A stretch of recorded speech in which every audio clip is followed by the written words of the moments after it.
Hi అండి, welcome back to my channel. ఈరోజు third class Telugu text బుక్లో గుణింతపు గుర్తుల గురించి చూద్దాం. అచ్చులు, గుర్తులు, గుర్తుల పేర్లు, హల్లుల పైన అచ్చుల గుర్తులు. ఓకేనా? ఎలా చదవాలో చూపిస్తాను చూడండి.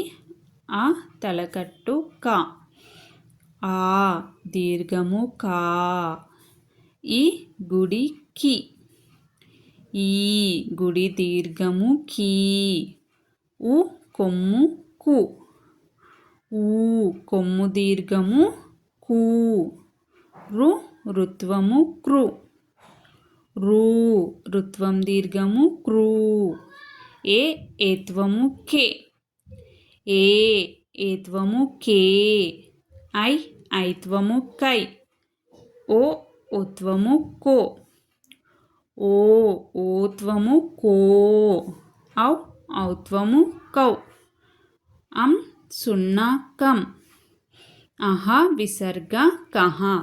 Thank you for watching this video.